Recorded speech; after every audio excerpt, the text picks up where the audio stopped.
The Justice Beat is dedicated to the 1 in 3 Americans touched by incarceration. Justice Beat is where we discuss all things justice.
Good evening and welcome to this special emergency broadcast on COVID-19, death traps in jails and prisons.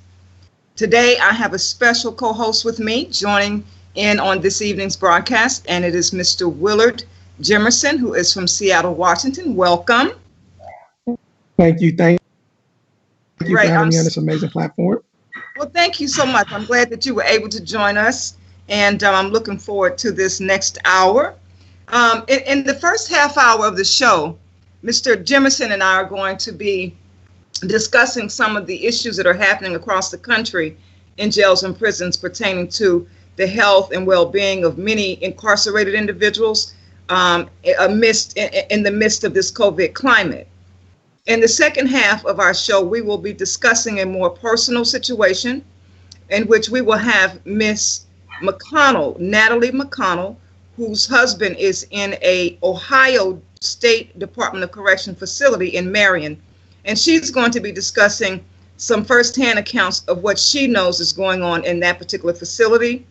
Also, I want to note that Ohio recently was reported as having the highest number of COVID cases within the prison setting. So this makes this broadcast extremely important for those around the country who have loved ones that may be incarcerated. So please share, like, tell a friend. Also, you can submit comments via our Facebook show page, comments, questions, and any feedback that you may have, and we'll be happy to entertain and or answer questions.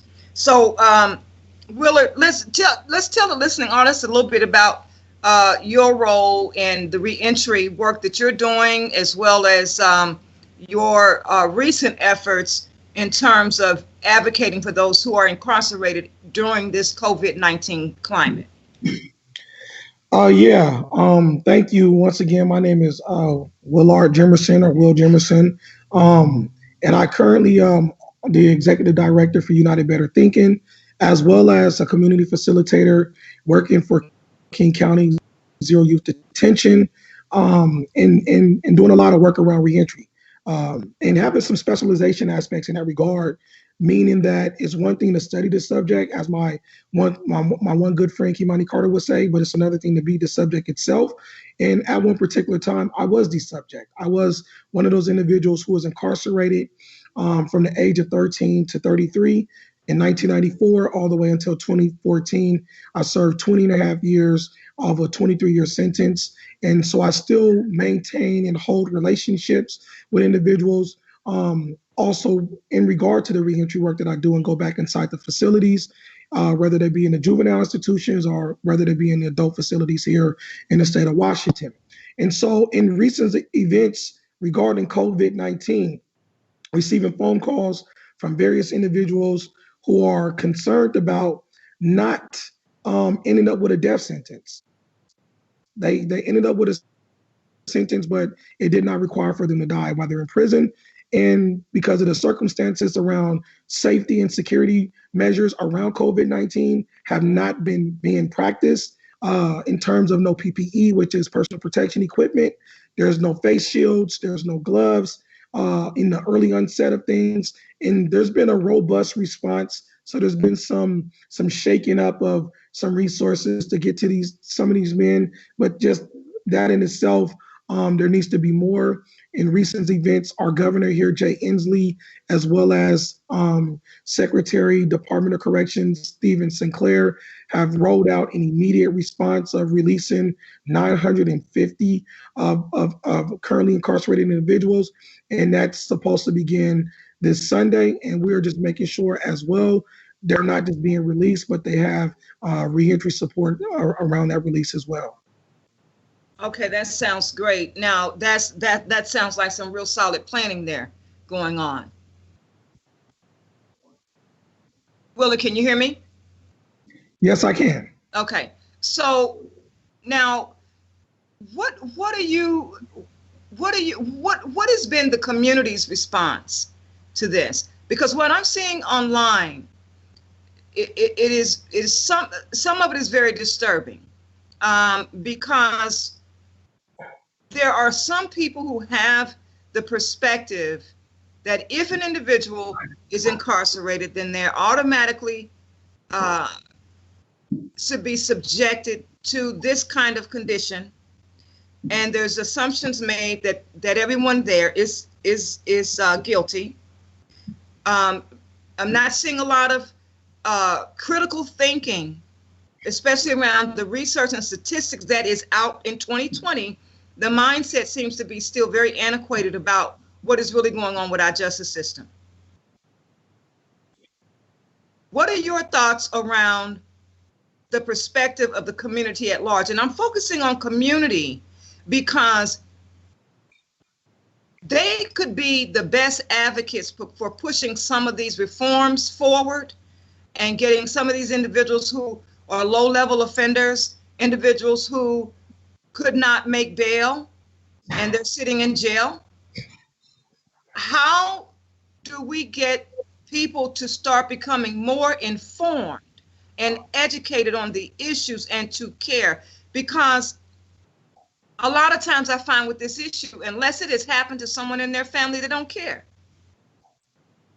Correct. So there needs to be like this push and pull, even though the system is doing their part, or at least some of them are saying they are.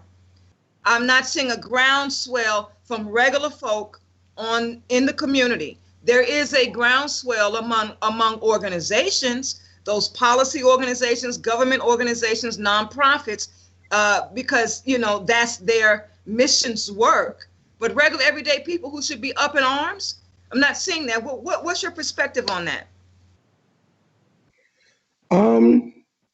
What you're seeing is pretty much accurate, because for the most part, especially in marginalized communities in which most of some of these people will be released to, they should be concerned. But the community is concerned with other different pressure and issues that pre-exist COVID-19. And so to ask them to kind of stop, you know, living amongst the challenges that they're faced with. Some of them are faced with evictions during this crisis. Some of them being faced with joblessness during this crisis. Some of them are being faced with now having to educate without even probably having a proper education themselves, their own children during this crisis, as education in its traditional sense has been suspended. So to place a lot of onus on the community in a regard where most of the structure has not already been established or set for them to respond to such a crisis, you're seeing exactly what, you know, is expected. But to get them more involved, as far as community, because you're right, we do have a groundswell of individuals who are doing some work, but like you said, it's around the mission, the efforts of maybe the CBOs, the community-based organizations that they're engaged in, or these are folks who already have some of that kind of content or working knowledge, because I'm working with a variety of folks who are doing this work right now, and we from various different organizations, but we already have a ticking type of sense of understanding around these issues. But for the common person, just living in the community, going back and forth, trying to deal with the upscale of pricing of toilet paper because there's a shortage on it, is not the person who is being pulled into these conversations, and also helping to scale out what that looks like around support. So how do we pull them in is we have to let them understand that this circumstance is very, very serious.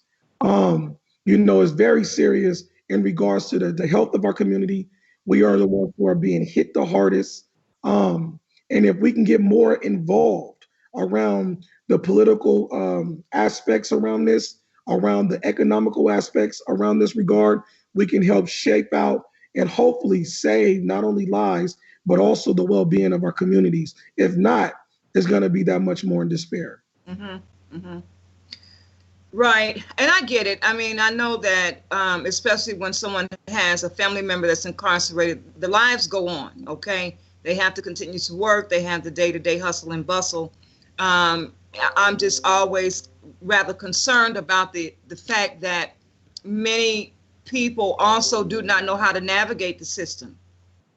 So something as simple as getting a release of information signed so that you can advocate on behalf of your loved one, how to obtain medical records, how to even read medical records, how to look at responses to grievance forms so that that person has someone on the outside that can advocate for them. A lot of times when individuals are incarcerated and they don't have the support on the outside, that also transfers on the inside because people know who has support and who doesn't. And I would be very, one of my goals with the show is to, and it's in our mission statement, is to inform, to educate, empower, and to motivate family members to take an active role if they have someone that's in the system and educate themselves on how to advocate on behalf of that person. Okay, so let's move forward a little bit and let's talk about I'm really intrigued by the guidance memo that the Attorney General issued on the 26th of March regarding home confinement. And although that particular memo is directed at BOPs, the Bureau of Prisons, which is at the federal level, I think that it's a great guidepost or model for what the states could potentially implement towards any considerations of releases of individuals during this COVID climate. What are your thoughts?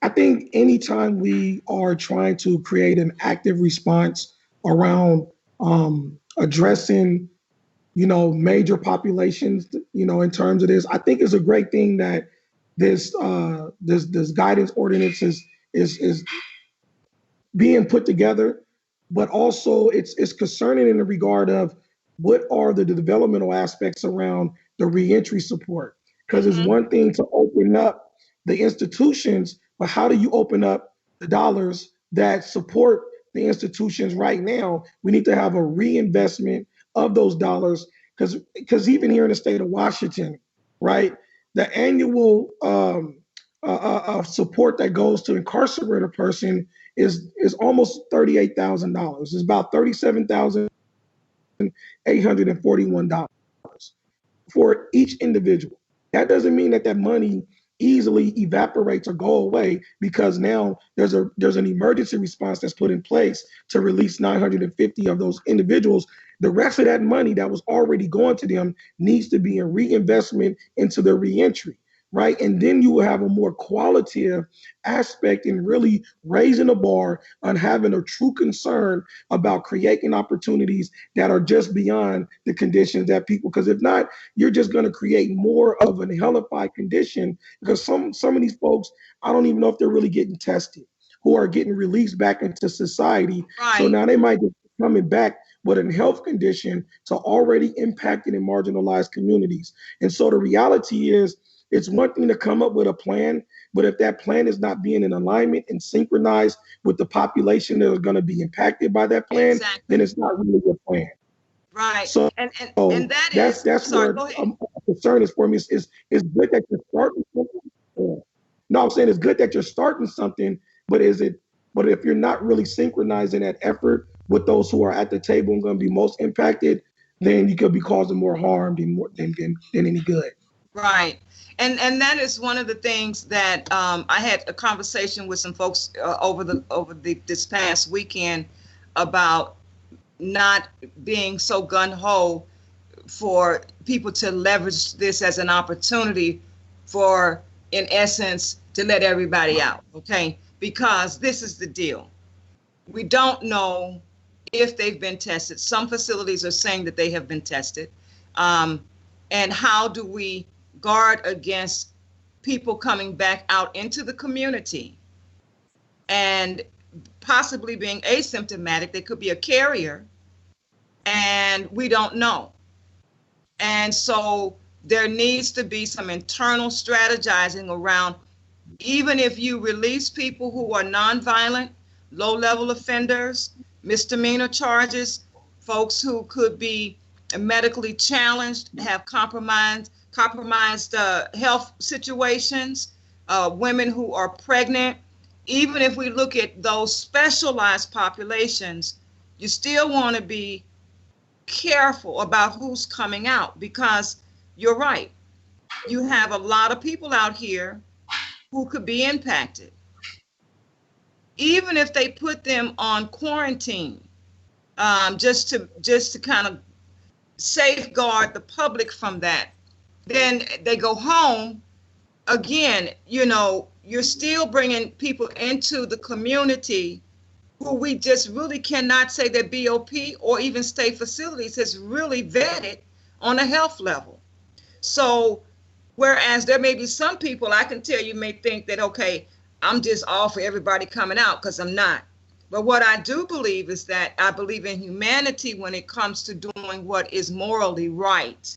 And for those individuals, especially those who are in the jails, the short-term stay facilities, a lot of those individuals are there because they cannot come up with the money to make bail.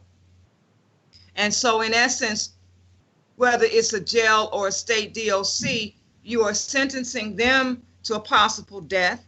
And then also you got to think about the administration, frontline staff, correctional officers. I believe it was in Arkansas. Arkansas lost a head warden and their medical director to COVID. So this isn't just a discussion about people who are incarcerated. It's everybody that has to walk up into those facilities every single day. And they too have families at home waiting on them to return safely. So Willard, in a perfect world, what would be a model plan? If you and I were to sit down and come up with a plan, what would you incorporate into this plan? I mean, I've pretty much stated the 4 special populations that I would recommend for release. And that is nonviolent, low-level offenders, misdemeanors, women who are pregnant, those who are sitting in a jail and cannot make bail, and then the medically fragile, but then I missed the 5th one, and that is those who are wrongfully convicted and they are going through the process of possibly being released, because I know of at least 3 gentlemen who were in the process of going through the courts to have their cases overturned, and they died before they could be released and acknowledged that they were wrongfully convicted.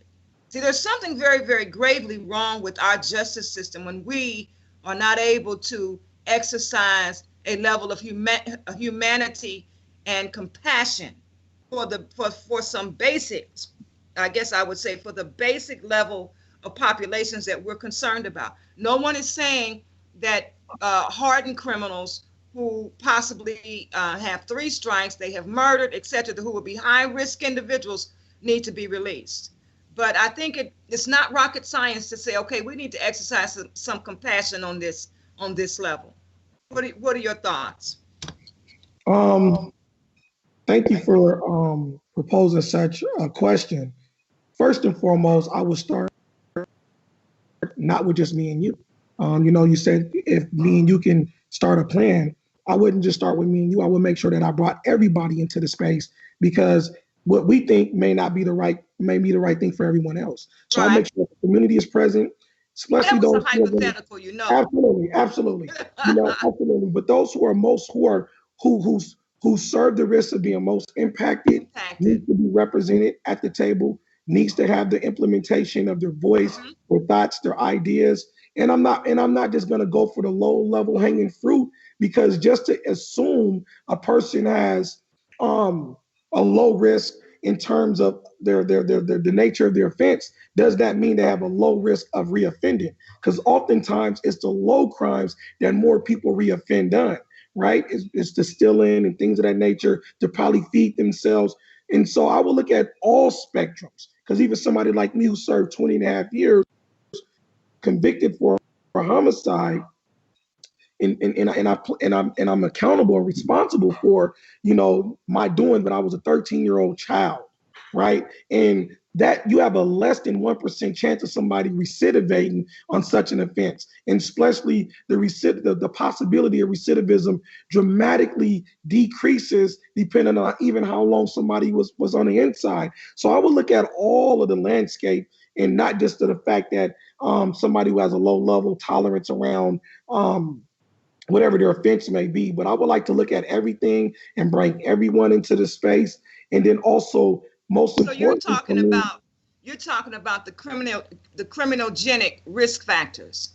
Absolutely. And I would also once again highlight and reemphasize the reinvestment of the resources that are there, that are being held up in the system. Because once again, if we're spending in the state of Washington $37,841 annually, it actually costs more than that for somebody to get an education at an elite university, and that person is being released. Where's the rest of that money going? It's being held up, reshifted, redirected into different positions. So that money will be an investment, a quality investment to build up the life and the successful impacts that a person will have. And we will use that money for a person-centered plan, because each individual is different, and so we would make sure that they're getting the resources. We're making sure they're getting the medical care. We're making sure that, these investments are real investments that fills up necessary gaps that builds out sustainable and reasonable outcomes for everyone.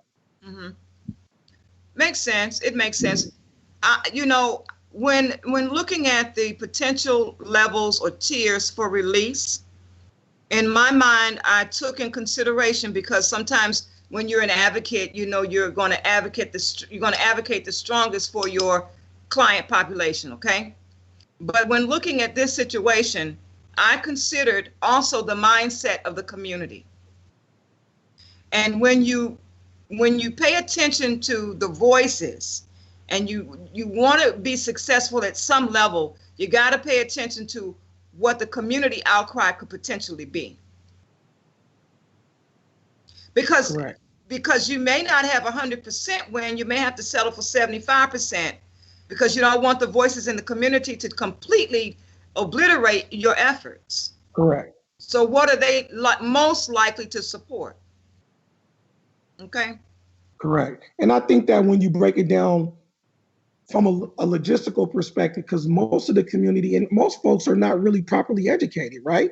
So they're only going off of what is on the surface, what has more potential selling in the appearance of what sounds good and what sounds right and what sounds more reasonable. But the reality is, if I'm really letting out, and I'm not going to call them a high propensity of a population to reoffend, but the reality is the systems like prisons are not doing their job, right? Because the majority of the people who come in contact with that environment recidivate, and majority of the people who recidivate are individuals who are considered low-level crimes. Then we are really not doing a real good job of the investment that needs to be made while they're being held captured, not only in the school systems for 12 plus years, but also in the penal systems. We are not doing a good job with those individuals who have highly decorated walls with all these degrees and not making a significant impact on how we can push the needle of progress forward on everybody's life. And so I would break it down logistically, and I don't want it just to be sound good sound bites. I want to go right and dive right into it and be real about what are the opportunities in terms of creating a more robust opportunity for everyone to be successful. Right, right. And I would agree with you on that. I mean, a lot of the efforts is focused on the back end after release, but there should be release planning the time a person enters. There should be some investment during the incarceration period, whether it's education, job skills training, etc. But you know what happened with that politicking and the policies and things that got taken out of the jails and prisons to be able to help individuals be able to market themselves when they come out. So, you know, those are things that are still being discussed at the policy level. But you're right. So, you know, there's not a lot of investment going on. There's not a lot of educating going on in some facilities, but not like it used to be. So that would also help as well. So let's get back to let's kind of go back to the COVID situations in the prison settings. And I'm not sure, did you happen to see the video of a gentleman, and I believe he was in Elkton Federal Correctional Institute a couple of weeks ago, and he had filmed his cellmate who was sick with COVID. And yes. Okay, right. And so the administrator of the FCI in Elkton, Ohio, again, another one in Elkton, Ohio, had indicated that they were not aware that there were individuals sick with COVID. This article was written, I believe, by a journalist with Vice, VICE. And what stood out to me was the tent that was on the yard that he filmed through his room, where he could, out the window, where he could show you the tent that was on the yard and where they were carrying all of the bodies. That stayed with me because it seems to me that how could you say you don't know that this gentleman laying in this cell was sick, but you got a tent prepared in the yard where you're taking people who have died? There's a lot of responsibility on these corrections officials to really own up to what's happening and not happening, what they're able to do and what they're not able to do. And what are your thoughts around what's happening in terms of, do you think they're doing what they're supposed to be doing, or do you think it's just all a sham and or are their hands tied? They're not able to get testing kits? Because I have not been able to, through all of my reading and research, to get a handle on what is and is not happening. This has been the most convoluted situation that I've ever seen. Yeah. I do believe a lot of what you said comes into play around there's politics being played. Mm-hmm. On many That's different where levels. the convolutedness is coming in. Correct. That's why I can't get a clear picture on what's Right. what's what. Correct. And it's a population that most systems, politicians don't have to be, in their mind, accountable for or Mhm. accountable to. So they can do whatever they want to at the whim of however they need to show up to Right. safeguard their interests, right? And that population represent an interest of a financial interest that they have to safeguard, right? And Mhm. I'm being honest with you, here in the state of Washington, the men and the women who are incarcerated, they're the ones who are making the PPE, the personal protection equipment, the face shields, and also the surgical gowns. Right. And I So also there's heard the sanitizers as well. yes, The hand sanitizers, yeah. yeah, where they can't even wear the surgical gowns or the personal protection equipment or have hand sanitizer because it's considered contraband because it has ingredient of alcohol in it. And so when you say that they don't know, of course you know. Mhm. Of course, everyone knows that this pandemic has taken place. Everyone knows that this outbreak, before it even hit America, or it was, televised and brought to the attention of everyone that this circumstance was upon us. So, and if you're living somewhere, and I'm talking about a warden or a superintendent, that's their house. They know what goes inside of their home, and Right. so yeah, there's a lot of politicians playing politics, Right. to safeguard, and they don't have to be accountable. And that's part of go back to the question you were asking about the involvement of the community. The community has to get involved in such a way where everybody has to be held accountable, Right. including ourselves. Like we have to get to a point where everybody's uncomfortable, right? And if everybody's not uncomfortable, but only us, then that means everybody's not doing the work to the degree that it needs to be done, where it makes you uncomfortable to where something has to get done. Right. Okay, we're going to take a quick break. And when we return, we'll be speaking with Natalie McConnell, who is the wife of an incarcerated individual in Marion, Ohio. And she's going to provide us with some firsthand accounts of what's happening currently regarding the facility in Ohio in this midst of this COVID-19. Please stay with us and thank you for joining us. We'll be back in 3 minutes. Welcome back to the Justice Beat talk show on our special emergency broadcast on COVID-19, death trap in jails and prisons.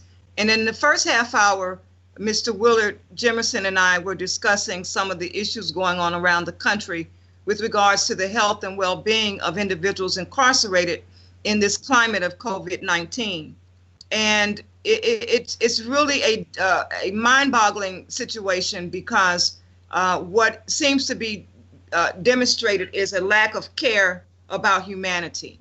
And we'll be doing some more follow-up shows on this topic.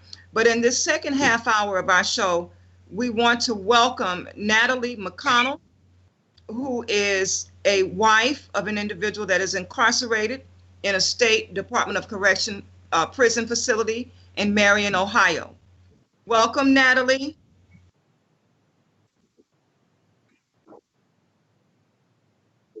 Can she hear? Make sure she, hold on a second, just make sure she, hang on. Give her a few seconds. Willard, until we can get her in, let's kind of continue our conversation and Bobby can work on making sure that she's not having difficulty getting in. I'm looking at this article here that I read in the Appeal as of today. And in Alabama, they were requiring prisoners to sign a consent form in order to get a protective mask. In order to get a protective mask. And many of the inmates were saying that they were not going to sign it because in essence, it was going to alleviate them of any liability in the event they got sick. It's amazing to me the things that I'm seeing come down from these prisons every day. And it almost is akin to what we're seeing from our administration in terms of not wanting to accept or assume responsibility for things that is clearly their responsibility. What do you think about this whole Alabama situation? I mean, they're the first ones that I've even read about that's requiring consent forms to be signed in order to get a mask. Yeah, the consent is in the intent. You know, we've been having an indictment on our community for quite some time since we've been here. You know, and so this is just a follow up, a follow through of policies that are morbid, horrific to our community, and for them to be providing the consent just to have some personal protection equipment to go over your face, that in most part, it might even be inferior equipment, you know?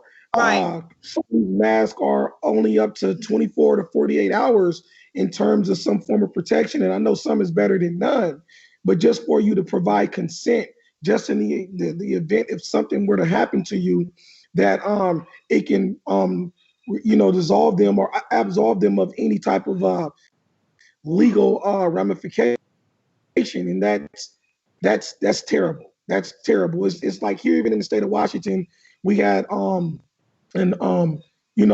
peaceful demonstration that had taken place at Cedar Creek, which is a low level security level for those people who are at camp, and so that means they're at camp. They already coming out to society, doing work and things of that nature. Right. And they have.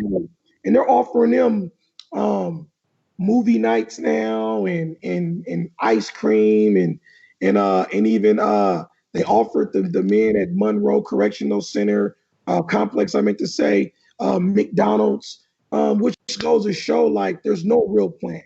Only plan they have is to keep themselves off the hook and to continue to have an investment goal in the way that the intentionality of these particular institutions have been built and erected off of, to keep that purpose and that plan in play.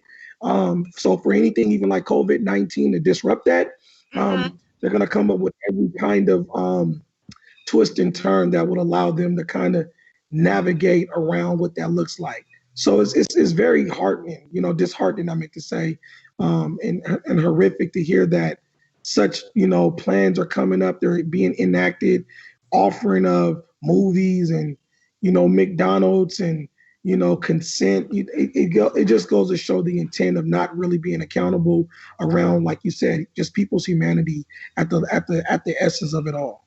Right. And just discussing this makes me think about the chaotic mess in Georgia with the governor and the reopening of the state to certain businesses that are typically frequented by people of color, right? So it's like a complete disregard across the board. That is very disheartening.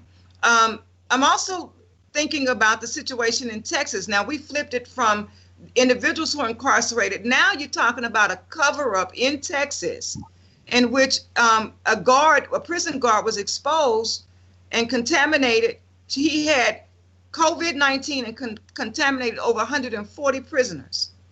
And his colleagues knew. Again, see, I wanted us to be able to get this kind of discussion out in the forefront so that when people are listening to the coverage of this information, that they understand that it may not be personally happening in your family, but this is still our people. These are people. And if we don't say something, you see how easy it was for them to kind of shut down this country? Yeah. Okay? And how easy it has been for folks to comply. It is no Yes. different with that setting, okay? When things go unchecked and no one speaks against things, it becomes that much easier to control a population of people. And when things go unchecked and remain hidden, then they can begin to do what they want to that population of people. Sometimes we segregate things in our mind, compartmentalize them, and say, well, that's that over there, and that's that over there. But we are more succinctly integrated than we want to care or admit. We are codependent on each other. We may be placed differently in different spots, but the relational piece of being connected on many levels is still there. And kind of like to emphasize the point that you're making, right? Just in regards to the officer exposing over 100 plus, individuals in Texas. Here in Seattle, we had some of the first cases of outbreaks. And the first cases of outbreaks were at a senior citizen home, right? Right. And there was multiple deaths because it was a cover-up of the spread of COVID-19. And immediately there has been a shutdown of that senior citizen home. There has been legal ramifications has been taking place. And there's been a lawsuit where they're already saying that they're upwards in the millions of dollars of being responsible to pay back to these families, but this happened in a suburb of Seattle that is, for the most part, is an affluent community of Kirkland, where this was a white population that had been impacted. And look at the overwhelming, robust response to the situation. And they're already calling it a cover-up of COVID-19. They're already calling people out. They're already putting people, their careers has been decimated behind this circumstance. But that same regard for another environment of folks that are confined, that same regard is not there for them. Right. This is unbelievable. But I think that at some point we have to continue to make the necessary noise and keep this information out on the forefront until people find it within themselves to do what little small thing they can do. Right now, it's not a whole lot that you can do in terms of physical stuff, in terms of going to these facilities, because all of them have been put on lockdown and there's no visitations right now. And that's another thing that's making it very difficult, is because there's no visitations and family members are not having that contact to be able to really know what's happening. They can't have that face-to-face. So it's almost like everything's been shut off, no visitations. I think they are now allowing phone calls into the facilities. And one of the major providers of those third-party providers who provide the phone services is now supposed to be giving the inmates an opportunity to do phone calls for free. But the interactions are being so restricted that it's hard to really keep a pulse on what's happening. Yes. Yeah. And then again, for those, and it's I can understand the temporary stoppage of visitation. Those things are understandable to not expose, but also, like you said, there needs to be an opening up of the resources, like to make the phone calls free here in our state. That has not taken place.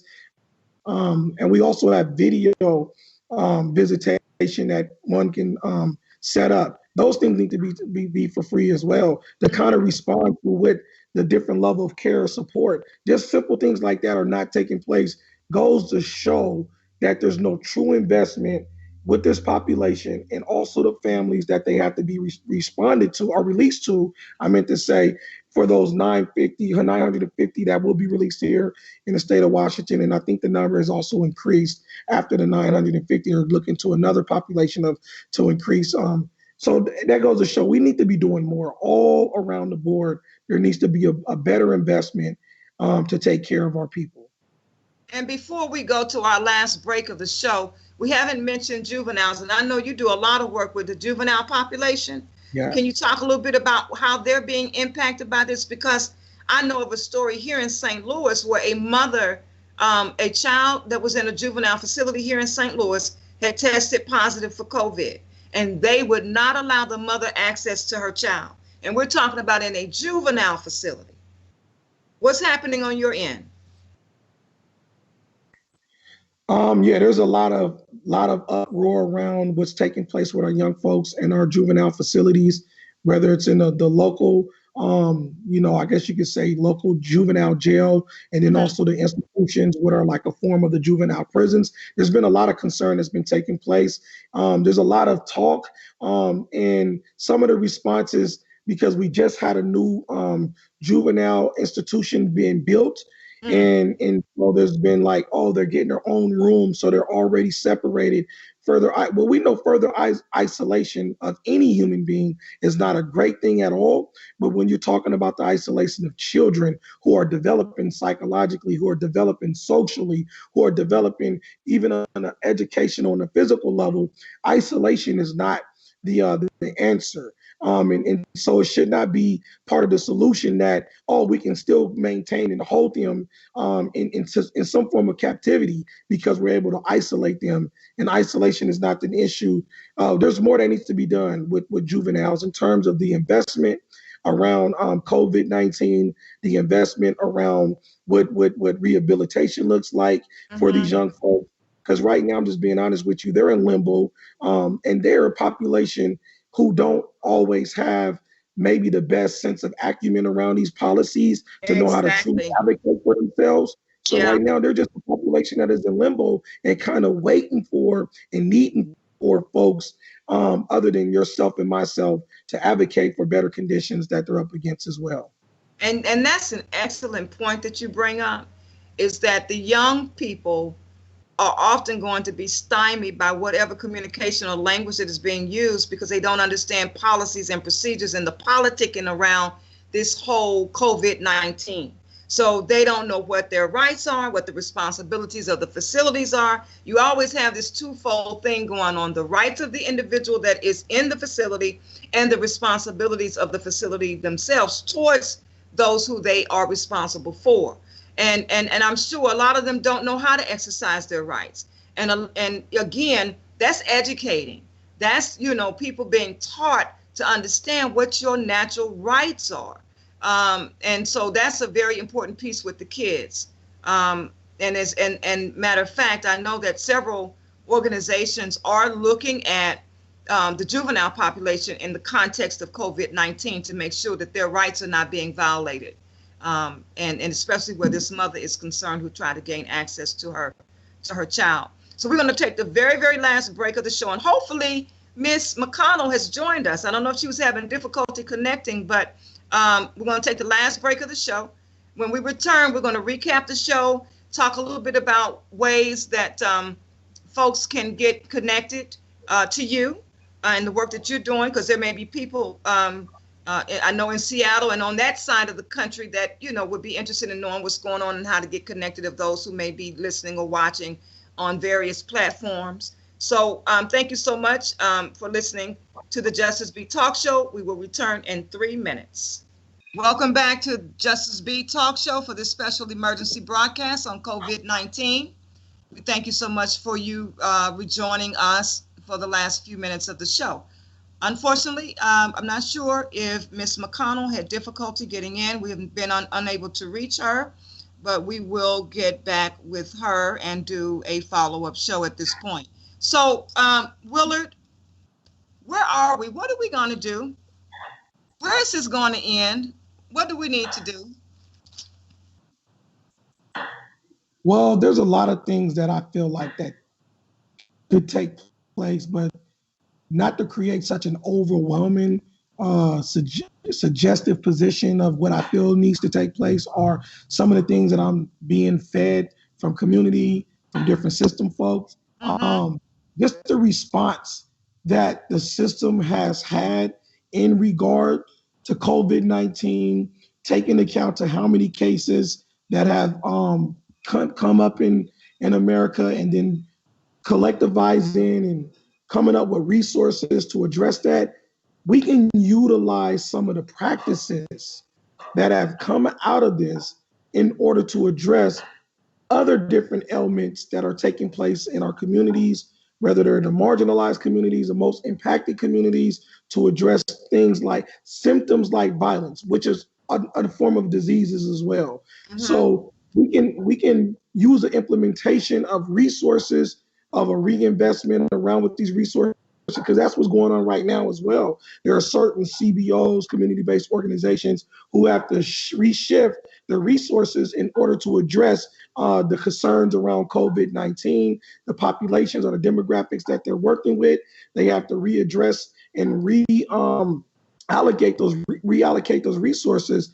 We need to be able to find a way to do the same thing as well around other different issues that are impacting, our communities, and just a way for the community to get involved around just a specific COVID-19. Get in contact with those individuals who are doing the work. Educate yourself around how it's impacting you. Because once you're able to tie your own personal liberation into this process, you're able to see the liberation of other people's humanity as well. So if you tie your humanity into other people's humanity, you'll be able to find your liberation in that in some aspects. So educate yourself around what's going on in your community, around the nation. You had a lot of information, even on this particular platform, letting you know what's going on in different parts of the U.S., from Alabama to Arkansas to Texas to St. Louis to even here in Seattle. Just educate yourself and knowing how this situation is impacting your community. But most importantly, find out different ways that we're going to be able to learn from this, because it will come to pass. We will have to make an adjustment into some things of a new normal. But let's find out different ways that we can take certain practices from this to reinvest it and implement it into our communities and into our systems, and in a way that can build out a more robust, responsible, and accountable approach to addressing all different elements in our society. Okay. Well, I think that we've covered the gambit, and I trust that our listening audience has been further informed and educated about why we need to care about this population. And if anything, just pay attention to what is happening and what's not happening. Follow the money streams. Look at who's being provided opportunities for home confinement. See if there's any discrepancies in that. I know of several people who have family members who are incarcerated, and they're worried. I mean, very worried that their family member may be exposed. So this is an opportunity for us to keep flooding the social media platforms with this information, especially to people of color, so they remain informed and educated about this matter. And I like your perspective and your approach around not feeling overwhelmed, because we can do more collectively without feeling overwhelmed, but getting together collectively and putting some plans in place, strategic plans around how to best serve and benefit this population. So I thank you, Mr. Willard Jimerson, for joining me today and being my guest co-host. And you're always welcome back. I want you to know that. And I'm very, very fortunate to have met you. And I'm very pleased and proud of the work that you're doing in Seattle, Washington. And I want us to stay connected, okay? And to our Justice Beat, you're welcome. And to our Justice Beat listening audience, we thank you so very much for joining us for our first special emergency broadcast on COVID-19. We thank you for taking time out of your evening schedule to join us. Please spread the word, talk us up, and we thank you for being with us. Take care and God bless.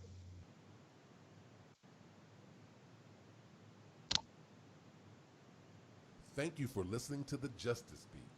If you like what you heard and found the information useful, then support the Justice Beat radio show by spreading the word and telling a friend.